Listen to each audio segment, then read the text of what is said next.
Hi, this is Ian from EssentialTennis.com. Welcome to video 3 of 3 in a series that I'm doing on tennis elbow, how you can rehabilitate it and prevent it from popping up in the future if it's something that you've been struggling with. If you haven't already seen video 1, you must start there. It's vital that you do so and really follow the full progression of steps that the athletic trainer and I have been working on to kind of start from square one and really rehabilitate that injured part of your body. In this video, we're going to continue where we left off in video 2 and show you some more strengthening exercises that you can use to further rehabilitate your tennis elbow. So now we're going to demonstrate some grip exercises you can do, simple things you can do using stuff you got around the house or if you go to the gym.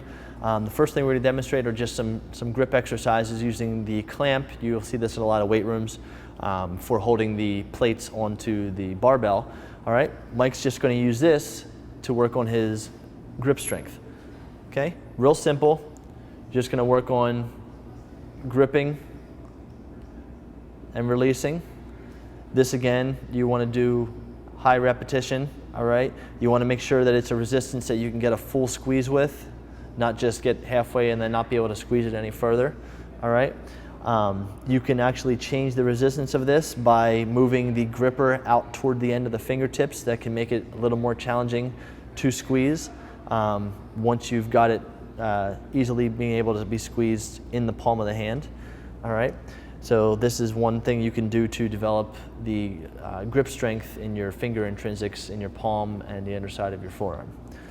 The opposite of that is working on, even though with tennis you're not going to be opening your hand and releasing the racket, it comes down to that deceleration, strengthening the backside of your hand to handle that deceleration. So real simple thing you can do using rubber bands at home is place a rubber band around the hand like this. Start out with one and have others available for increasing resistance. And all Mike's going to do is just open the hand and close. So you just open it to the point where you feel that resistance and close. As that gets easier, you can definitely always add in a second rubber band to add the resistance. This is something that I've actually seen recommended before for tennis elbow specifically. Excellent. It's a great exercise for strengthening the upper part of the hand, the outside of the thumb, as well as the tendons and the muscles on the upper side of the wrist and forearm. And the squeezing in is good for forearm strength as well? Exactly. Also, in addition to this, with the squeezing in, you can, tennis ball, just working on independently each finger, squeezing against the tennis ball, pinky and thumb, and then ring finger and thumb. So you are working in each finger individually and then as a group squeezing. Simple thing you can do as well to improve your grip. Great. Then the last one I want to demonstrate, if you go out and buy rice and a small bucket, you can do some great exercises for your wrist and forearm as well. So the first thing Mike is going to do is he's just going to reach down into the rice. Okay, you want to reach down in until your fingers are submerged at least all the way. Okay, go a little deeper if you can. There we go. So the first thing he's going to do is just like we were doing with the rubber band. He's going to spread his fingers into the rice, okay? And then he's going to close like he's grabbing the rice. And then he's going to open and close. So the rice is providing some resistance all around his hand, all right? It's not going to be the most challenging thing, but again, this is a high repetition exercise. Maybe trying to do each of these directions for a minute and then go to the next one, okay? So you got open and close as one. You can also get down there and do rotational, so almost like he's opening a doorknob. So he's digging into the rice and turning both clockwise and counterclockwise against the resistance of the rice to work his deep forearm muscles and his wrist and hand muscles as well. This is one I haven't heard of before. You can also incorporate the rotation with the gripping. So we rotate, squeeze the rice, pick it up, and then just release it. So you get that grip combined with rotation as well. Okay, just make sure you don't eat the rice afterwards. It might not taste too good.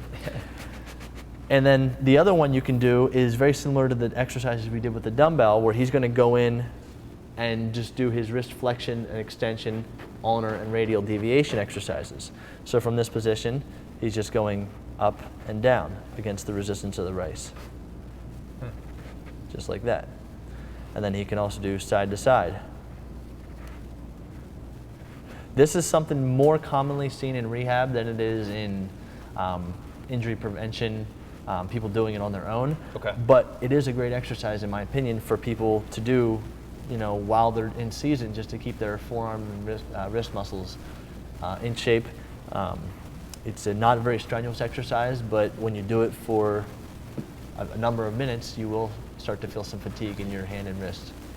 In general, am I correct in assuming that for rehab, we want to go towards more the higher, lower resistance and higher rep type exercises?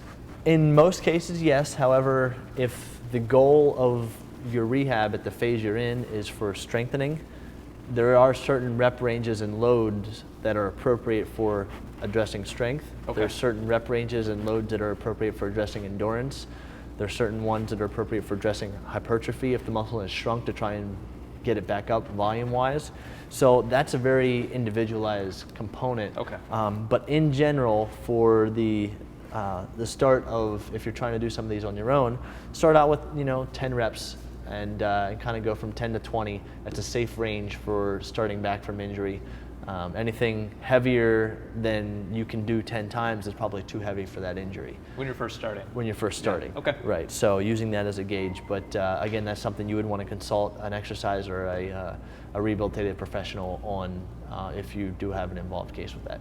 All right, great.